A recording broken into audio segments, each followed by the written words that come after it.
3 games. Finspan for the entry level, Wingspan for the medium level, and now Wyrmspan. We'll give you a full review of this game on Legendary Tactics.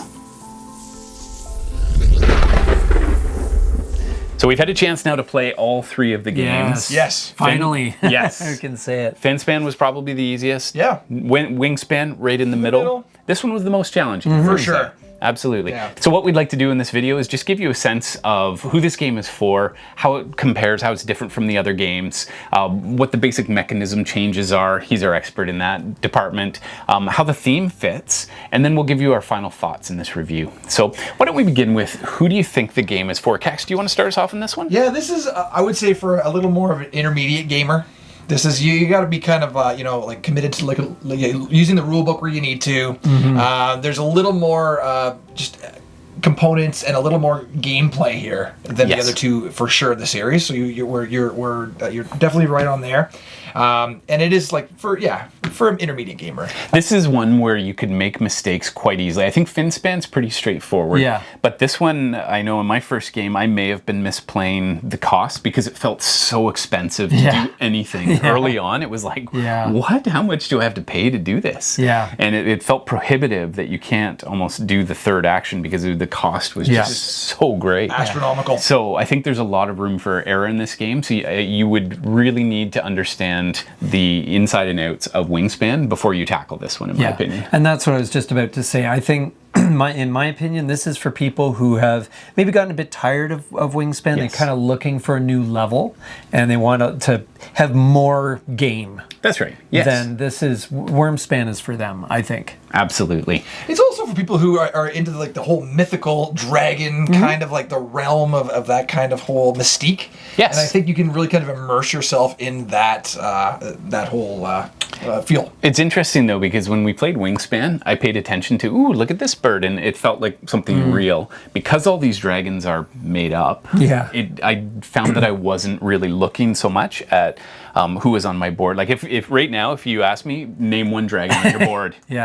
I couldn't do it. Yeah, right. True. Can you? Could either of you name any? No. And so there's a little bit of distance in this game between you and thematically the connection to the dragons. However, as you say, if you're a person who's into fantasy, if dragons are your bag, if you go for that, then you could spend some time looking. We don't have flavor text on these cards either. Wingspan has the flavor text. Yeah, they have a Finspan book has where they have all the lore. That's right. Yeah. So it's not built into the game. It's a more a context that you enter into. So I would say if you're a person who wants real world connections and more narrative building, likely not for you as much. But if you're into the fantasy, this is probably your game. It's fun to play with dragons. Dragons are fun. So let's talk, Nato, you're really good at sort of mechanisms, that sort of thing. Can you tell us what's different between Finspan, Wingspan, and now Wyrmspan? Well, it's a fair bit different, actually. It still maintains a lot of the Wingspan kind of core ideas. Traveling across and so forth. And you have the eggs are just as they were in the original game. I think the main difference, obviously, is that in order to build across, you can't just place your creatures there. You have to excavate first. Right. So you have to build a cave for them before you can place those down. And that's one of the primary ways of generating resources. When you excavate, you find resources in the cave, and then you can use that to get the dragons there. Yeah, and then you have the costs, obviously, involved, which ramp up. That's something different. The Dragon Guild, where you gain these steps around the track, which is basically like just extra bonuses which you can kind of build into your plans, because if you know, it's like, oh, I at one point in our last game I knew I needed a crystal and I was here, I'm like, okay, well, I'm going to advance, I'm going to grab that crystal from there, you know, so you can build it in. So it adds more strategic depth to the game when you have more options. Yeah, and then I mean, other than that, there's it has the four categories for each round, which is an exact like parallel to Wingspan. Right, it is identical. And Wingspan. The big difference I found is that the coins are essentially determine your turns. What you can do, you get 6 each turn. You can hold them over, but you also have these tokens which identify sort of what move you're doing. But this is actually your rate determining step most of the time. Early game, especially. Early game, yeah. Probably late game, I guess it shifts. Late game, they were just pointing points for me. That's right. So that's very different too. We don't have die rolling in this. There's no bird feeder. No resource bank like in Wingspan. It's there, but just a different kind of incarnation. Different way to access the resources in this game. Yes. So some fairly sizable changes. And if you're a person who, as you said earlier, are looking for a change from Wingspan, you're going to find it here. Yes. For sure. Like absolutely. You can definitely have both Wingspan and Wyrmspan on your... There's more going on in There this is. game. Yeah. They feel like different games. It's not like, oh, I just bought the same game with different birds on it, you know?